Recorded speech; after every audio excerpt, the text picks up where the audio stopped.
tienes, doctor Darwin? Sí, sí, doctor. Voy a compartir mi pantalla. Articulación acromioclavicular, ¿no? Ujú. Perfecto.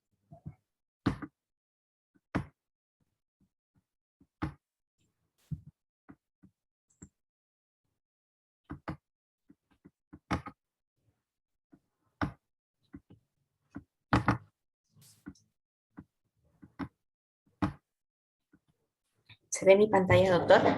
Perfectamente, se escucha y se ve muy bien. Adelante, doctora. Ya. Buenas tardes a todos. Bueno, el día de hoy voy a exponer articulación acromioclavicular, anatomía y patologías. Bueno, la agenda del día de hoy es los primeros objetivos, la introducción. Vamos a hablar sobre anatomía de la articulación acromioclavicular, vamos a hablar sobre las patologías más importantes. Bueno, finalmente las conclusiones de la bibliografía. El día de hoy tenemos como primer objetivo describir la anatomía y la función de los estabilizadores, tanto estáticos como dinámicos, de la articulación acromioclavicular. Y bueno, reconocer los hallazgos por imágenes de las principales patologías, como son la lesión aguda de la articulación y de la clavícula distal, la osteólisis de la clavícula y los trastornos degenerativos como la artrosis. Bueno, primero, la articulación acromioclavicular une al esqueleto axial, el esqueleto axial a la extremidad superior y funciona en conjunto con el resto de la cintura escapular que vamos a ver más adelante en la parte de anatomía, que son 5 partes de la cintura escapular. Toda la articulación con la cintura que es parte de la cintura escapular funciona para garantizar un movimiento fluido del brazo, ¿no? El tipo de articulación acromioclavicular es diartrodial, plana, y contiene un disco fibroso que es propenso a la degeneración, que también vamos a ver más adelante en las patologías, la degeneración como la artrosis. Para tener la estabilidad de esta articulación, tenemos tanto la estabilidad estática como dinámica. La estabilidad estática puede ser horizontal o vertical, y en la parte horizontal básicamente los que lo dan son la cápsula y los ligamentos coracoclaviculares. En cambio, en la estabilidad vertical básicamente son los ligamentos coracoclaviculares, pero vamos a hablar más adelante sobre todos los que dan la estabilidad. Respecto a la anatomía acromioclavicular, habíamos dicho que la articulación acromioclavicular es parte de la cintura escapular, ¿no? Y que la cintura escapular tiene unas estructuras que conectan el esqueleto axial con el miembro superior. ¿Y cuáles son estas estructuras? Bueno, la cintura escapular incluye la clavícula, la escápula y 5 regiones móviles que estamos viendo en esta imagen, ¿no? Son 3 articulaciones: la articulación acromioclavicular, que ya hemos mencionado, la esternoclavicular y la glenohumeral. Y 2 zonas de deslizamiento, que es el espacio escapulotorácico y el subacromial. Aquí en esta imagen, lo que vemos marcado con A es la articulación acromioclavicular, la B es el espacio subacromial, la letra C es el glenohumeral, ¿no? La cavidad glenoidea con el húmero. Lo que vemos con D es el espacio escapulotorácico y el S la articulación esternoclavicular. Y todo esto es parte de la cintura escapular, ¿no? Y dentro de ella tenemos la articulación acromioclavicular, la cual vamos a hablar ahora. Para empezar vamos a hablar de la clavícula. Bueno, la clavícula es un hueso que tiene forma de S, que tiene una gran curvatura medial convexa anterior, ¿no? Esta estructura convexa anterior hace que proteja las estructuras neurovasculares. Y también tiene una curva lateral anterior que es más pequeña. El extremo medial, que es el que vemos acá a la derecha, es más grande y es el que está articulándose con el esternón. Y está rígidamente unido a las costillas. La porción media es la que vemos acá, que es como un tubo, y la porción lateral es la que se ensancha un poquito para articularse con el acromio. Y bueno, esto sirve como una base rígida para que se unan ahí los estabilizadores de la articulación que vamos a ver más adelante. La clavícula es el único hueso largo que se encuentra de manera horizontal y sufre osificación intramembranosa. Su centro de osificación primario tiene osificación intramembranosa, mientras que los laterales tienen una osificación condral. Y bueno, el cierre completo desde la diáfisis medial hasta la final es más o menos cuando la persona tiene 20-25 años. Respecto al acromion, eh, bueno, es una continuación anterior de la escápula y sirve como un sitio para el ligamento coracoacromial y también para el músculo deltoides, la porción media del deltoides. La parte superior del acromion es subcutáneo y es por eso es que es más vulnerable a lesiones.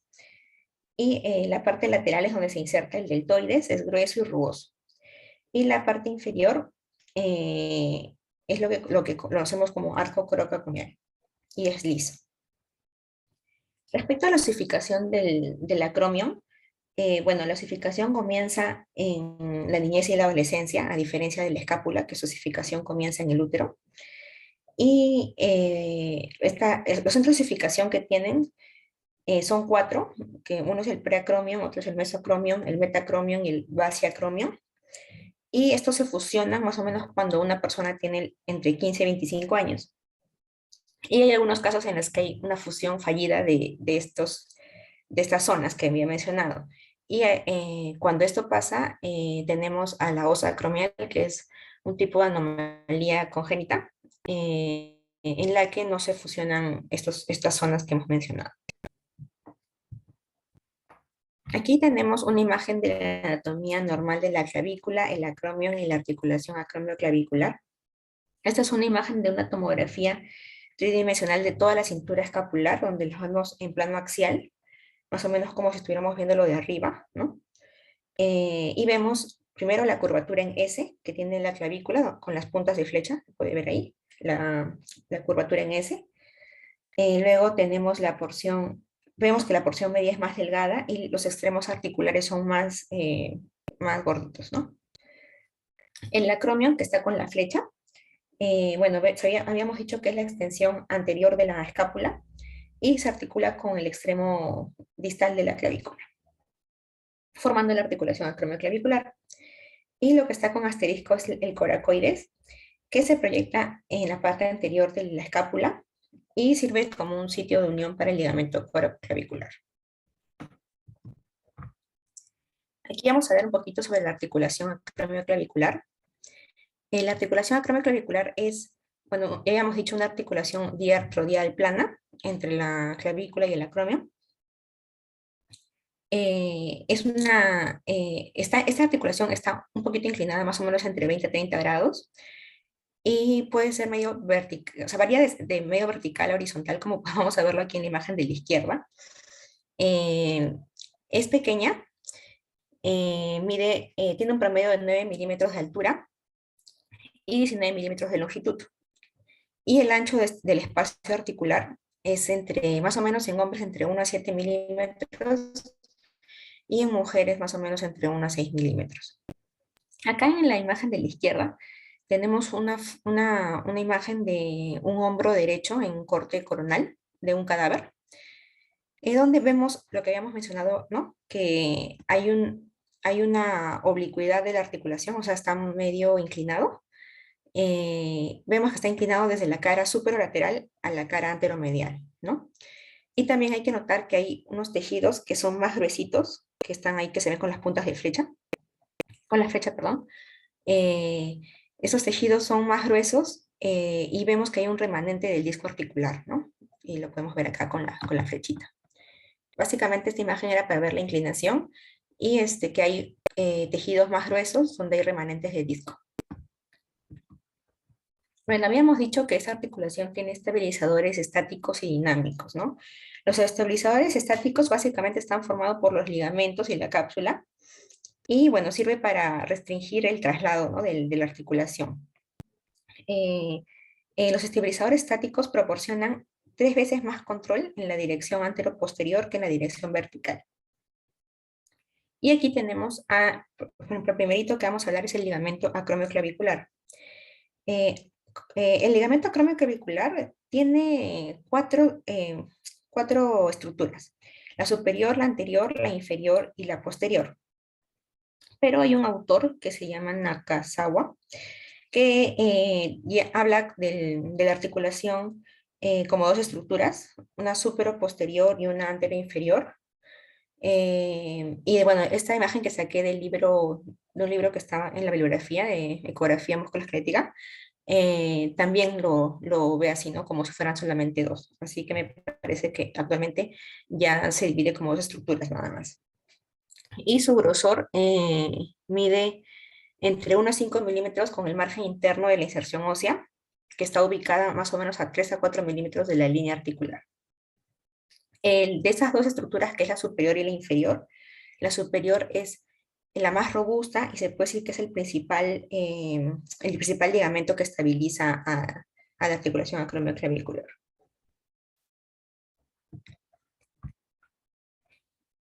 La articulación, la acromioclavicular, tiene un disco fibrocartilaginoso flexible que es similar a un menisco, que se continúa con la cápsula para amortiguar la articulación y corregir alguna incongruencia ósea.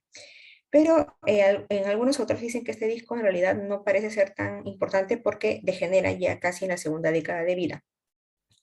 Y en jóvenes se puede ver como un menisco continuo, pero como habíamos mencionado puede degenerar.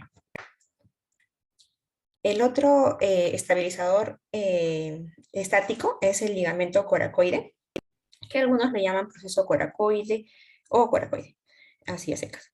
Y bueno, lo conocen como el faro del hombro, es lo que vemos aquí,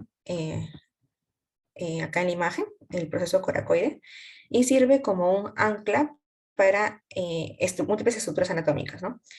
Y en la parte quirúrgica también sirve para, como una referencia, como un punto de referencia, porque el plexo braquial y los vasos axilares están en su borde medial de este proceso. Y bueno, también participa en la estabilización de la articulación acromioclavicular. Otro ligamento es el ligamento coracoacromial, que también lo vemos aquí en la imagen de la izquierda. Es una estructura fibrosa, triangular, que va desde la coracoides en la parte lateral hasta el acromio.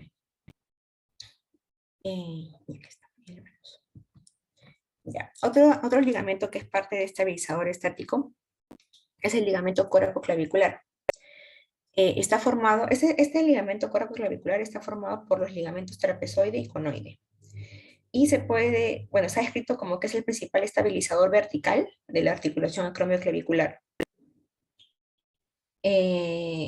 Bueno, como habíamos comentado, está formado por los dos, por el ligamento conoide y trapezoide. El ligamento trapezoide es grande y tiene una forma cuadrilátera. Se inserta en la clavícula distal y, bueno, más o menos abarca una región de 1,5 a 3 centímetros desde la línea articular. El ligamento conoide, que es la segunda estructura que forma el ligamento coracoclavicular, tiene una forma cónica, casi vertical, como podemos ver en la imagen, y se extiende y se localiza en la parte posterior del ligamento trapezoide, ¿no? Más o menos abarca 3 a 5 centímetros medial a la línea articular también. El ligamento trapezoide es importante porque, como habíamos dicho, es el estabilizador principal de la articulación acromioclavicular a nivel horizontal, y restringe su desplazamiento, ¿no? Tanto posterior, mientras que el trapezoide restringe el desplazamiento posterior y el conoide restringe el desplazamiento vertical. Pero ambos en sí son los más importantes para estabilizar al ligamento en su eje horizontal. Aquí tenemos una imagen de un paciente, perdón, es una artrografía por resonancia de un paciente varón de 38 años que tiene una anomalía en el labrum. Y podemos ver que la flecha curva es el ligamento coracocromial que está...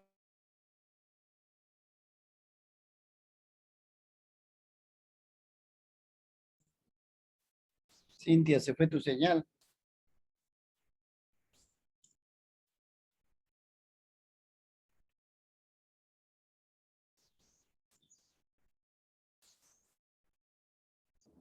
Cintia.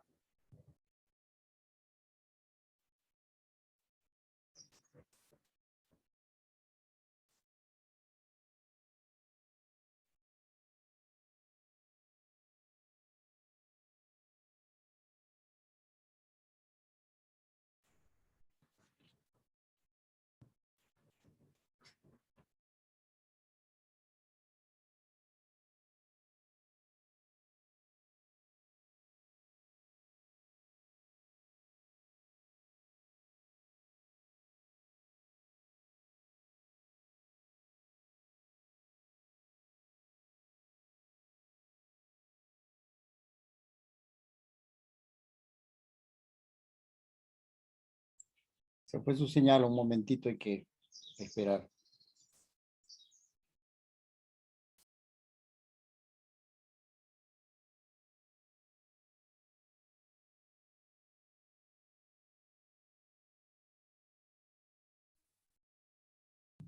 Doctor, ¿se me escucha?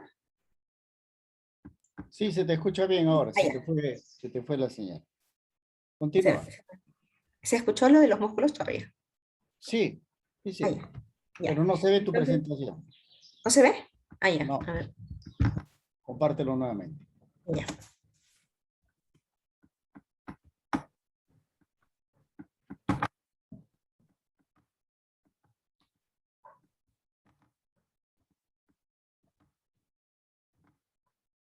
Ya. Doctor, ¿se ve?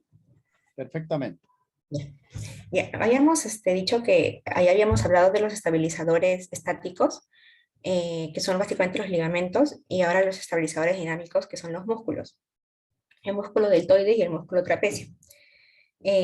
Bueno, el músculo trapecio es un músculo que se origina en las apófisis espinosas, más o menos desde C7 hasta T12. Las fibras superiores se insertan en el borde posterior de la clavícula distal, las medias en el acromio y, y las inferiores en la escápula. El deltoides tiene un origen como en C, eh, y se inserta en la diáfisis del húmero, ¿no? Los músculos deltoides y trapecio, como habíamos comentado, son estabilizadores dinámicos, o sea, importantes para esa articulación. Y cuando se insertan en el hueso, tienen sus fibras musculares tienen las fascias aponeuróticas. Esta fascia del músculo deltoides y trapecio se llama fascia deltotrapecial. Y es importante mencionarla porque cuando hay algunas lesiones en la articulación, y para ver los tipos, ver la lesión de esta fascia también nos permite diferenciar entre un tipo y otro. Ahora, más adelante, vamos a ver la clasificación y vamos a volver a mencionar eso. Ya, entonces vamos a empezar hablando sobre la patología cromioclavicular. La primera patología que vamos a hablar es la lesión aguda de la articulación acromioclavicular. Bueno, la mayoría de las lesiones ocurren en adultos jóvenes, ¿no? Sobre todo entre 20 y 40 años. Es más frecuente en hombres, es hasta 5 veces más frecuente que en mujeres. Y ocurre básicamente en atletas masculinos que están en deportes de contacto, ¿no? Como fútbol, por ejemplo. Y dice que hasta el 50% de las lesiones del hombro involucran la articulación acromioclavicular, así que es importante reconocerla bien. Los mecanismos de lesión, bueno, el más común es el golpe directo en el acromio superior con el brazo en aducción, ¿no? Suele deberse a una caída sobre el hombro durante deportes de contacto como esquí también o ciclismo. Menos frecuente es un traumatismo indirecto por una caída sobre la mano, por ejemplo, o sobre el codo cuando está extendido, que bueno, en realidad lo que va a hacer es empujar el húmero contra el acromio, ¿no? Pero lo más frecuente es el golpe directo por algún deporte, ¿no? De contacto. La clínica, bueno, básicamente es el dolor y la hinchazón en la parte superior del hombro, que hace que el paciente mantenga el hombro en una posición como de apoyo, ¿no? Como en aducción para aliviar los síntomas. El diagnóstico es clínico, se palpa la región para buscar sensibilidad y aplicamos tensión manual, ¿no? Y hay algunas maniobras que he leído que son para para buscar más o menos dónde podría ser la causa, pero nosotros nos vamos a enfocar en las imágenes, ¿no? Más o menos entre el 70 y 90% de las lesiones son de bajo grado y no están asociadas con una deformidad visible, o sea, nosotros al paciente lo vamos a ver normal, ¿no? Sin ninguna deformidad. En las lesiones que son de mayor grado, sí hay una deformidad evidente, hasta como una tienda de campaña, que se ve en la parte de la clavícula distal, y que se va a ver más cuando el paciente está sentado, ¿no? Y bueno, si es que ya nosotros en el paciente vemos que la clavícula está elevada y hay una depresión de la escápula, ya eso es porque ha sido una lesión grave. Entonces, para ver las lesiones, hay una clasificación de Rockwood, donde divide a las lesiones en 6, básicamente. El grado 1 es un esguince de bajo grado de la cápsula acromioclavicular, ¿no? Hay sensibilidad e hinchazón local, pero no hay inestabilidad ni deformación. Y la radiografía se puede ver normal. O sea, la alineación en la radiografía se va a ver normal. Eh, en la ecografía y en la resonancia puede verse engrosamiento capsular y líquido articular, pero estos hallazgos no son específicos y a veces pueden ser por otra causa. Entonces, en realidad es mejor correlacionarlo con la edad del paciente y con los antecedentes del paciente. Pero bueno, como vemos en el grado 1 solamente hay un esguince y no hay inestabilidad ni deformidad. En el grado 2, la cápsula sí ya está desgarrada por completo. Hay inestabilidad horizontal que se puede palpar, ¿no? Moviendo la clavícula hacia adelante y hacia atrás. En la radiografía que vamos a ver ensanchamiento de la articulación acromioclavicular, más de 7. Ya hemos dicho que la medida era de 7. Y cuando tenemos más de 7 ya hay un ensanchamiento y tenemos que sospechar de alguna patología. También puede haber desplazamiento vertical de algunos milímetros entre el margen inferior de la clavícula y el acromio. Pero este hallazgo es inespecífico porque hay gente sana que puede tener esta, esta medida también. Entonces también tenemos que evaluar adecuadamente. En el grado 2 los ligamentos coracoclaviculares están torcidos, pero funcionales, y mantienen una distancia normal. En la resonancia lo que vamos a ver es el desgarro de la cápsula acromioclavicular y edema, y edema dentro de los ligamentos coracoclaviculares. Aunque las fibras del ligamento coracoclavicular van a estar intactas. En el grado 3 lo que vamos a ver es un desgarro ya del ligamento coracoclavicular. Y como hay desgarro de ese ligamento, la clavícula y la escápula se va a separar en su eje vertical, teniendo una distancia coracoclavicular de más de 13 milímetros. En la radiografía lo que vamos a ver es que la distancia suele ser del 25 hasta el 100% o 5 milímetros mayor que la distancia en el lado contralateral, ¿no? Por eso también tendremos que ver la radiografía bilateral. Y eh, la identificación de la lesión del ligamento coracoclavicular es importante para el tratamiento, ya que cuando hay este compromiso, el tratamiento suele ser largo, ¿no? Y puede tardar mucho más que alguna de menor grado. El grado 4 es una lesión en el plano horizontal con el desplazamiento posterior de la clavícula. Y la inestabilidad es palpable también. La clavícula puede quedar encarcerada en el músculo trapecio o agujerearse. Ahorita vamos a ver imágenes también de resonancia, donde podemos ver que la clavícula está encarcerada en el músculo, lo cual hace que la luxación ya no se pueda reducir, ¿no? Y los ligamentos acromioclaviculares están desgarrados y los ligamentos claviculares pueden estar parcial o completamente desgarrados. El grado 5 es como una versión del grado 3, pero más grave. Porque, como habíamos comentado al inicio sobre los músculos, los músculos trapecio y deltoides tienen una fascia deltotrapezoidal que está adherida al extremo lateral de la clavícula. Entonces, el grado 5 es como un grado 3, pero con la fascia rota. Bueno, lo que dijo Rodwood es de que en realidad eh, tanto el grado 3 como el grado 5 son similares, pero en el grado en el grado 3 el manguito perióstico puede separarse de la parte externa de la clavícula. También dijo que el grado 5 era más extenso y que los músculos deltoides y trapecio estaban desprendidos de la mitad y sale de la clavícula.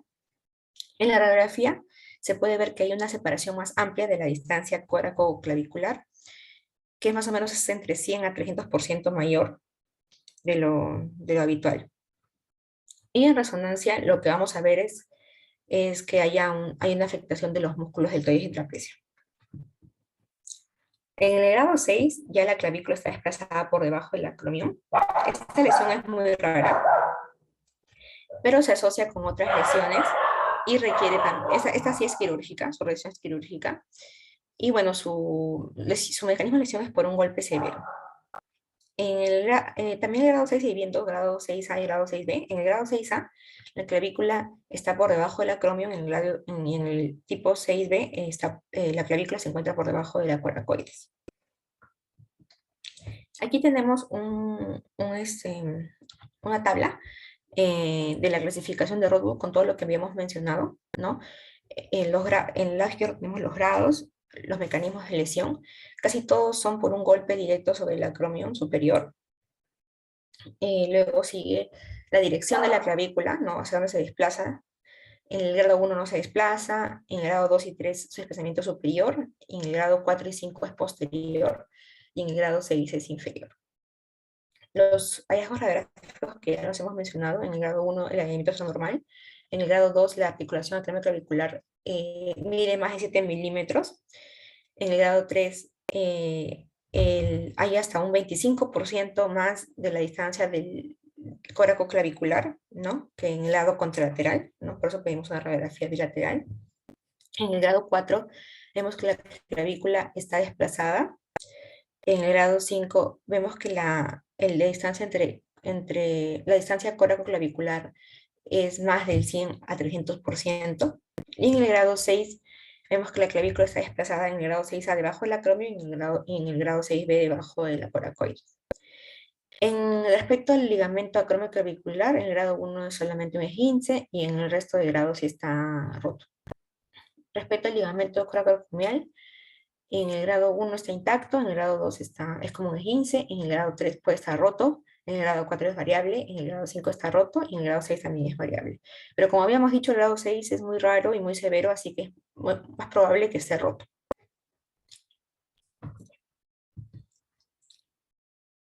Ahora, aquí tenemos una imagen de una lesión tipo 2 en la articulación. Una lesión tipo 2 de articulación acromioclavicular. Este es un paciente varón de 31 años que fue atropellado por un automóvil. Y tenemos una radiografía anterior-posterior del hombro derecho, donde vemos la articulación acromioclavicular que está ensanchada, ¿no? Vemos que mide más de 9 milímetros. Habíamos dicho que más de 7 ya está ensanchado, entonces acá tiene 9, mide 9 milímetros.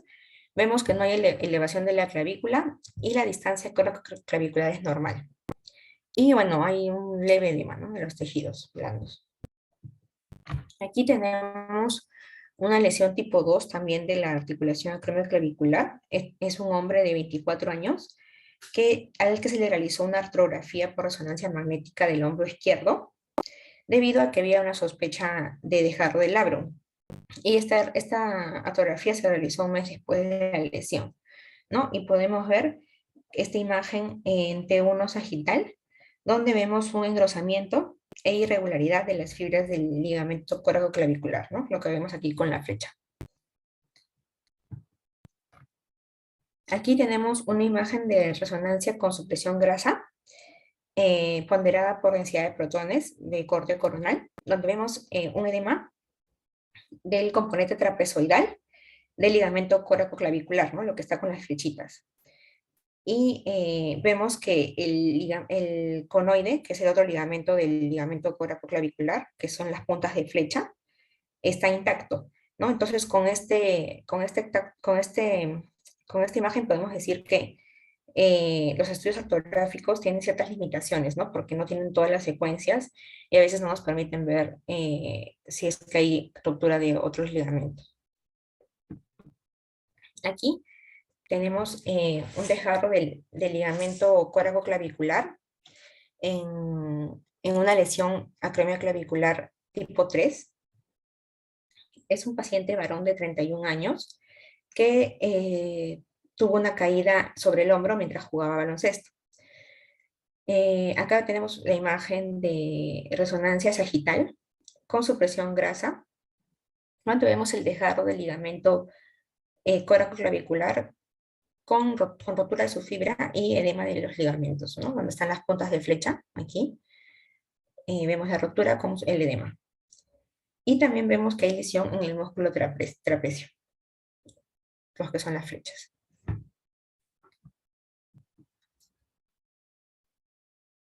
Aquí tenemos una lesión de la articulación acromioclavicular tipo 4, lo que habíamos mencionado, ¿no? En donde la clavícula se inserta en el músculo trapecio, ¿no? Como si se insertara en el músculo trapecio. Esa es una imagen en T1 coronal donde podemos ver que le hace como un ojal, ¿no? Así se llama así, con ojal de clavícula a través del músculo trapecio. Es como una inserción. Acá aquí también es la lesión tipo 4 con ojal de clavícula y que es de un hombre de 50 años que tuvo un accidente vehicular y vemos que lo que está ¿cómo se llama? Asterisco, vemos que el extremo externo de la clavícula ha perforado la parte posterior superior del trapecio, ¿no? Aquí tenemos una lesión también tipo 4 en un hombre de 33 años que sufrió una agresión. Aquí tenemos una radiografía de las clavículas donde vemos que hay una hinchazón sobre la articulación acromioclavicular derecha, lo que vemos con la flecha, que en realidad es solamente un poquito más ancha que la izquierda, ¿no? O sea, es un poquito más ancha que la izquierda, pero aún está en un rango normal. Aquí vemos el mismo caso, el mismo paciente anterior, pero con una vista axial, donde vemos que hay un desplazamiento de más de 1 centímetro, ¿no? De la clavícula, lo que vemos con la flecha, con la punta de flecha. Y esta es la reconstrucción de una tomografía tridimensional del mismo caso, donde vemos que sí se ve más evidente la desalineación, ¿no? Horizontal de la articulación. Aquí tenemos una lesión tipo 5, un guardia de seguridad de 41 años que vino por dolor y una deformidad después de rodar por un barranco durante un asalto. Acá tenemos la radiografía anteroposterior en posición vertical, donde vemos que el soporte negro muestra una ampliación del intervalo coracocromial, ¿no? En la parte izquierda. Y lo que vemos el soporte blanco muestra también que hay un desplazamiento vertical en la articulación acromioclavicular.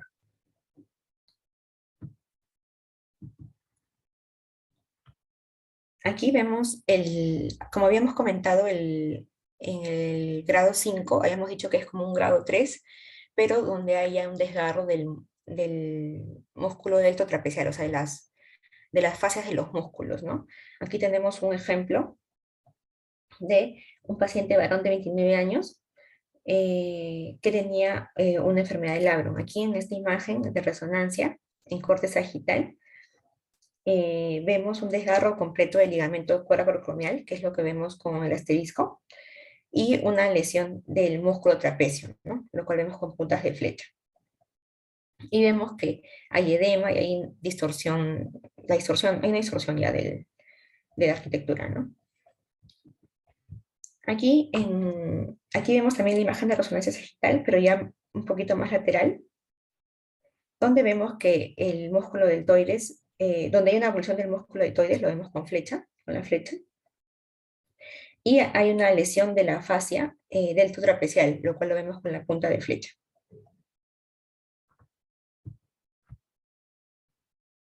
Aquí vemos una imagen de una lesión de grado 6. Es en un adolescente de 17 años que fue lesionado en un accidente de motocross de alto impacto.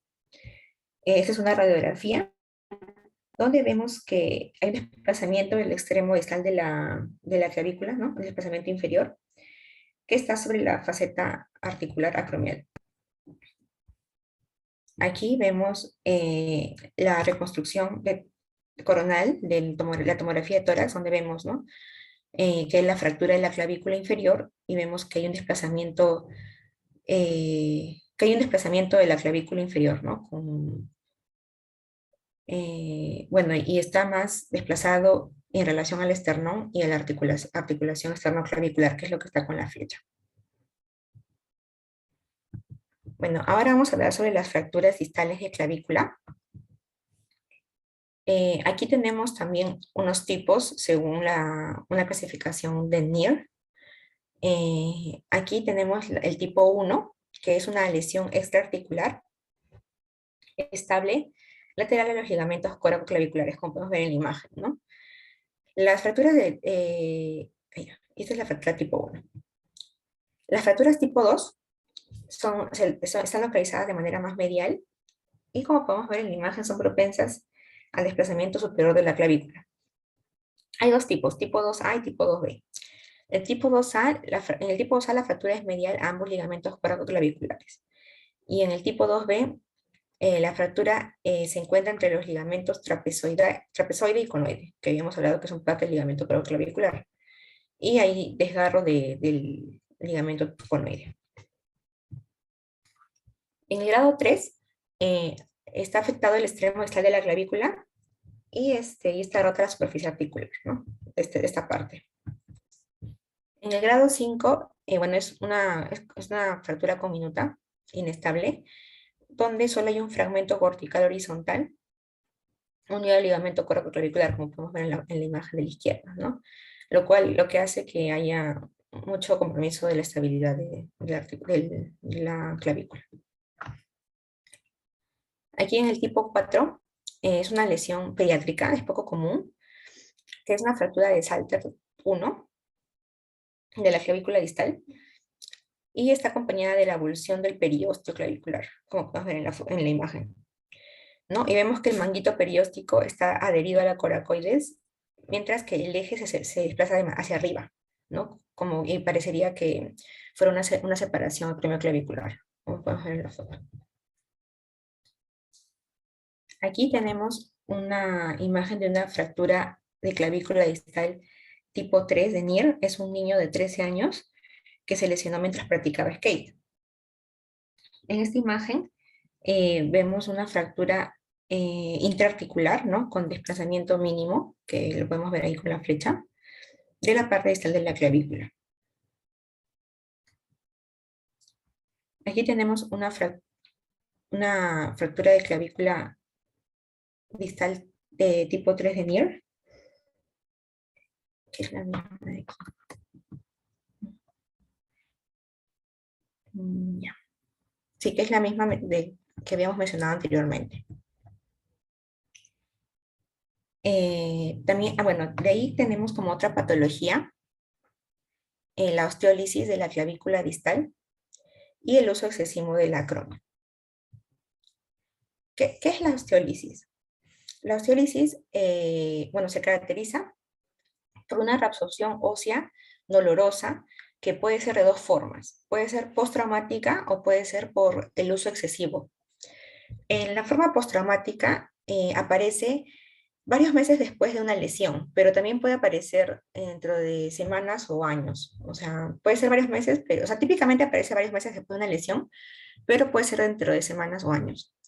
Y se dice que menos del 10% de pacientes que tienen una lesión desarrollan posteriormente osteólisis de la clavícula distal de forma postraumática, o sea, menos del 10%.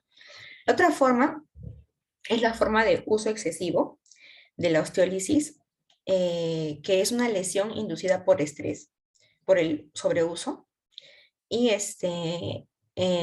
no hay inestabilidad y se observa en trabajadores y atletas que participan, por ejemplo, en deportes de levantamiento de pesas o de lanzamiento, ¿no? Por el sobreuso.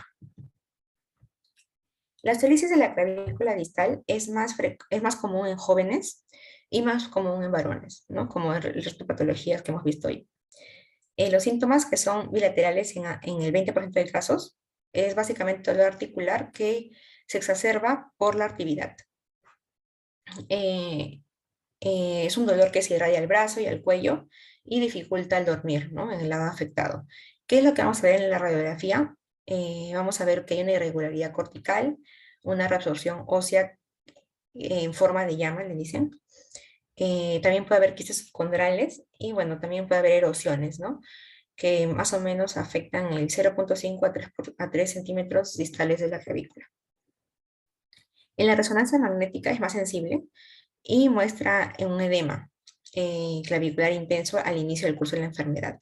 Y lo que también podemos ver es derrame, edema, quistes y edema acromial. Esta es una imagen de una osteólisis postraumática distal. Es un hombre de 47 años que tuvo dolor intenso después de 5 semanas de una lesión. Entonces vemos una radiografía de hombro derecho, donde vemos erosiones de la clavícula distal, ¿no? Que es lo que se ve con las puntas de flecha. Y también vemos que hay una inflamación de los tejidos, que es lo que vemos con las flechas. Y bueno, sugieren o sea, estos hallazgos sugieren que el paciente tuvo una lesión capsular de bajo grado que causó la osteólisis postraumática de la clavícula distal.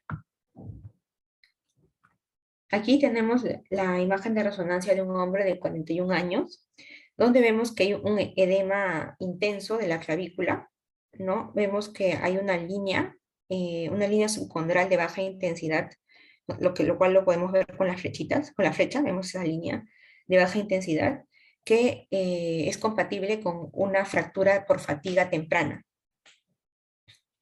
Y bueno, podríamos decir que esta es una osteólisis ya por sobreuso, ¿no? Por estrés. La otra patología que habíamos mencionado, que vamos a ver, es los trastornos degenerativos de la articulación acromioclavicular. Y aquí tenemos a la osteoartrosis. La osteoartrosis en realidad es la causa más común de síntomas de dolor, ¿no? Lo que vamos, los pacientes van a decir lo que los pacientes nos van a decir es que tienen dolor articular local que se exacerba con el movimiento, ¿no? O los síntomas también se pueden relacionar a los tejidos que están adyacentes o a las estructuras que están adyacentes a esta zona, ¿no? A esta región. También hay dos tipos, la cirrosis primaria, que es por la degeneración por el envejecimiento, y la cirrosis secundaria, que es causada por una lesión previa, ¿no? Hay un estudio que se ha encontrado que en la cuarta década de vida la mayoría de los pacientes ya tienen osteoartrosis, ¿no? Y que el evento que lo inicia es la degeneración del disco intraarticular. La osteoartrosis sintomática es un desafío ya que en la radiografía lo que vamos a encontrar lo podemos ver quizá en otros adultos y es un poquito difícil la correlación con los síntomas. Y en la resonancia también. En la resonancia mostró que hay pacientes con osteoartrosis asintomática en el 68% de voluntarios de un estudio de pacientes entre 19 y 30 años a pacientes jóvenes y hasta el 93% en pacientes mayores de 30 años. Aquí tenemos una radiografía de corte coronal de alta resolución espacial, donde vemos, bueno, es una radiografía de un cadáver adulto donde vemos los 4 cardinales de la osteoartrosis. El primero, que es la pérdida del espacio articular, los osteofitos, que los vemos con las flechas, la esclerosis subcondral y los quistes. Vemos que también la articulación, hay una ausencia total del disco intraarticular, ¿no? Aquí tenemos una imagen de resonancia coronal de un hombre de 34 años que venía con dolor en el hombro de 3 meses de evolución. Y vemos que tiene una osteoartrosis moderada, ¿no? Aquí en esta imagen, resonancia, vemos que hay edema de la médula en la clavícula y el acromio. Vemos que hay una cápsula que está engrosada, lo cual está ahí con la flecha. Y hay un pequeño remanente del menisco, ¿no? Que es la punta de flecha, en la articulación superior. Aquí es el mismo paciente que habíamos mencionado antes. Acá es un corte sagital, donde vemos los osteofitos inferiores y la hipertrofia de la articulación, eh, el cual indica levemente el músculo supraespinoso, ¿no? Que está ahí señalado con las puntas de flecha. Bueno, para terminar, las conclusiones son que, bueno, es importante conocer la anatomía de la articulación acromioclavicular, así como sus estabilizadores estáticos y dinámicos, para poder ubicar las estructuras en los diferentes estudios de imágenes, ¿no? Tanto radiografía, ecografía y resonancia. Y debemos tener un conocimiento general sobre los hallazgos que podemos encontrar en las patologías más comunes de desarticulación, como son la lesión aguda traumática, la osteólisis y sobre todo la artrosis, que es la más común, para poder abordar al estudio de un paciente. Entonces, la bibliografía donde saqué la información, y eso es todo.